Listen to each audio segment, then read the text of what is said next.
Hello, everyone. This is Mr. Taylor here, and in this unit, we are going to be talking about electric fields. What is an electric field? An electric field is a region around a charged particle or object within which a force will be exerted on other charged particles or objects. So, what is it that I mean by this? Well, it turns out in order to get a really good visual of electric fields, it's always helpful to think about gravitational fields. So imagine here that we have the Earth. Now, we all know that surrounding the Earth, there is an invisible gravitational field. And so whenever we're drawing force field lines, we draw them something like this. These lines with these arrows, in some sense, represents the invisible force field surrounding the Earth. And here's what they mean. Imagine here that I was to take a ball, like a red ball, and I was to place that red ball somewhere here. Well, if I was to place this red ball here, what would happen to the red ball? The red ball is obviously going to accelerate downward in this direction here, and that's obvious why that is, because the Earth's gravity is pulling it toward it, and so this force is causing the ball to accelerate. What would happen if I was to place a red ball somewhere around here? What would happen to that red ball? Well, at that moment, the red ball is going to experience an instantaneous acceleration in that direction because of the Earth's gravitational field. So that's what we mean by when we say gravitational fields. These lines here represent the invisible force that is surrounding the Earth. And we could use this same reasoning for thinking about electric fields and electric field lines. So just as there are invisible patterns of lines surrounding the Earth, there are also invisible patterns of lines surrounding positive and negative charges. These patterns of lines, sometimes referred to as electric field lines, point in the direction that a positive test charge would accelerate if placed upon the line. Before we begin looking at examples of electric field lines, let us discuss the two rules for drawing electric field lines. And these rules are pretty simple. The first rule says that whenever you're drawing these lines or these arrows, the arrow should always be facing in the direction of the negative charge and pointing away from the positive charge.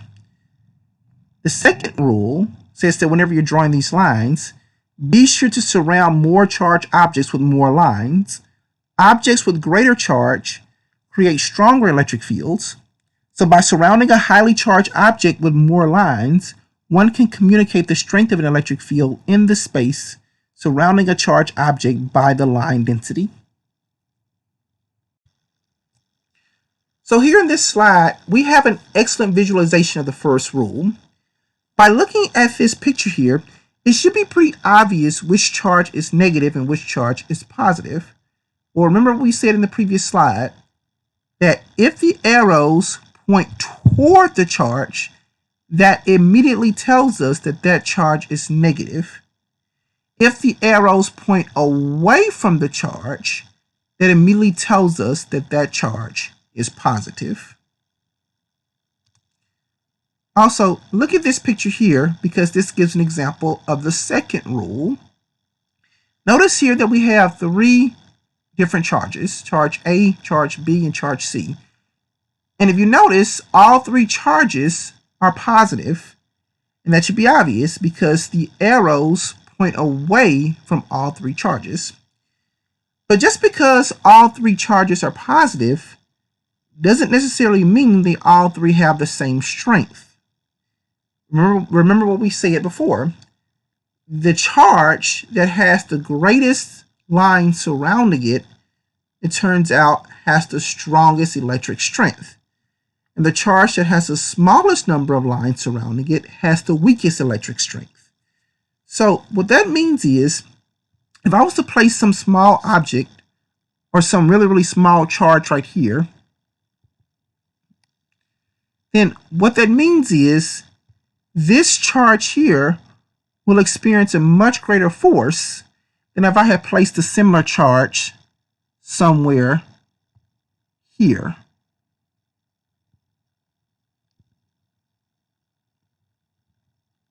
Okay, so that's what we mean by the second rule.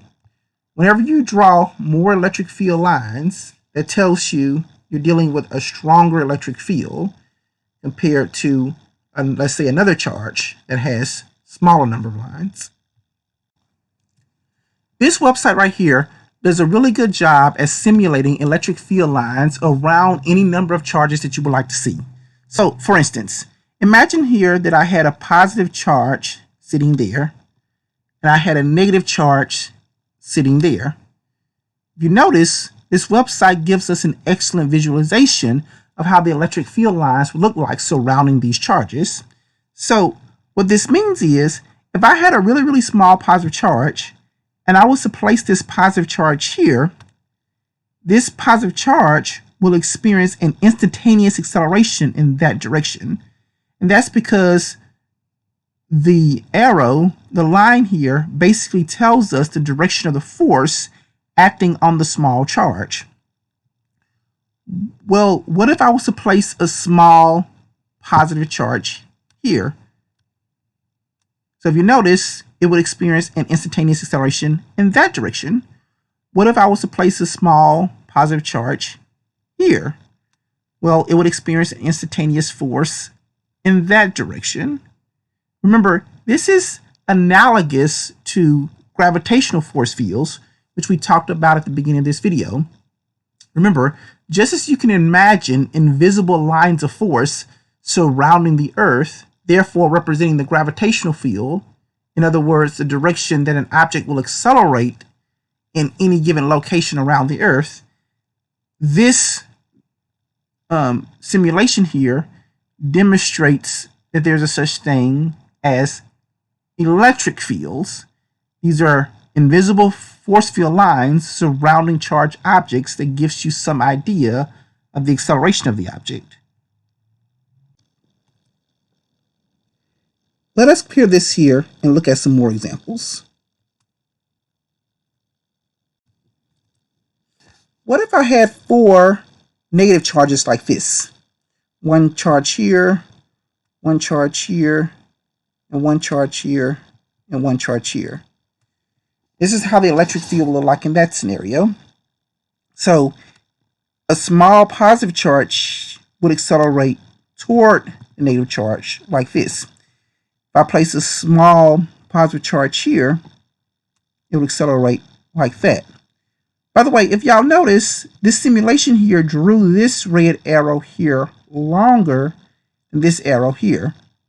And that makes sense because remember, according to Coulomb's law, since these two charges are closer together, then the electric force should be stronger on this charge compared to the electric force on this charge because this charge is farther away.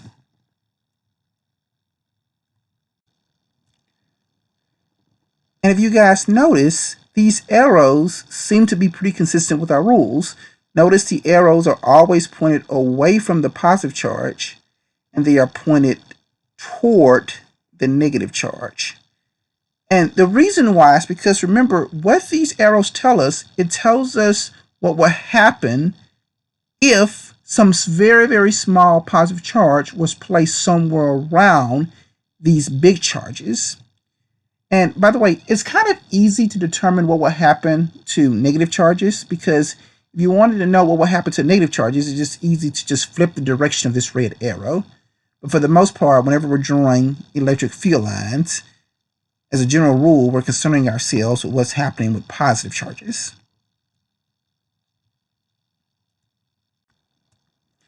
Before I give you guys some examples to work on yourself, please do me a favor. Whenever you have some free time, look up this website right here and just play around with it. Just get a pretty good intuition of how the electric field will look like surrounding various charges.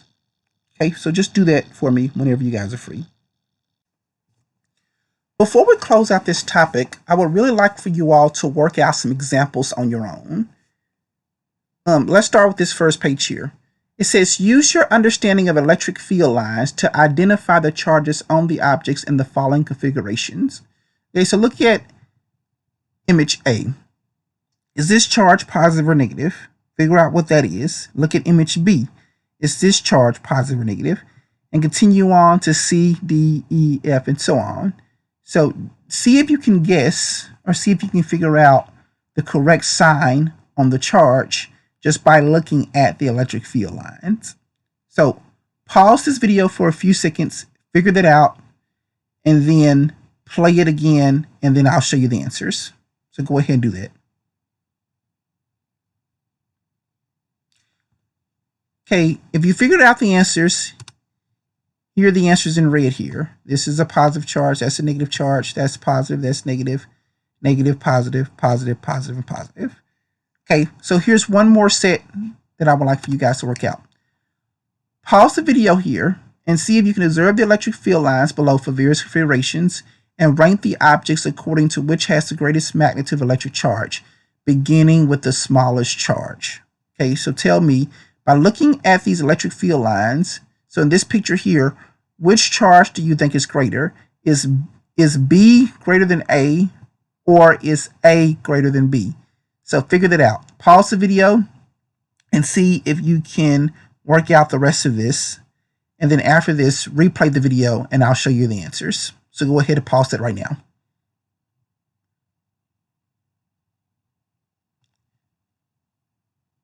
Okay, and here are the answers.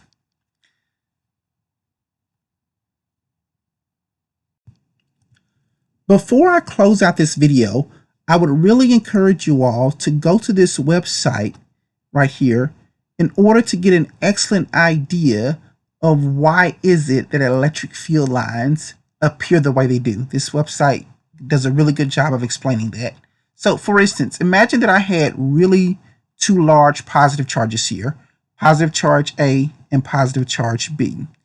And suppose I placed a small positive charge somewhere near A, like that. Well, it turns out that this small positive charge has two forces acting on it.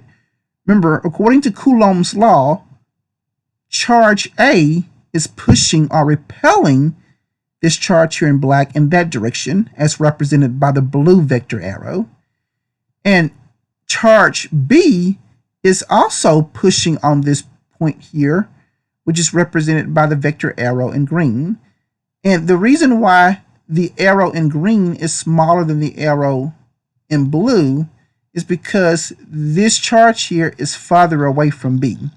So remember, if we have two forces acting on our system and we combine both force vectors, turns out what we get is a net force that's acting on the particle in red here. So that means the charged particle overall is going to be pushed outward in that direction. So basically what this diagram is showing us, if we were to place several charges at any point within this region, we will have various forces acting all over the place on those charges. And so the direction of the net force, if you combine all those arrows, you're going to get an electric field that looks something like this. That's going to be the general pattern. So hopefully that should give you some idea of the concept behind electric field lines and why they appear the way they do. If you have any questions, please don't hesitate to contact myself or anyone else in the physics department.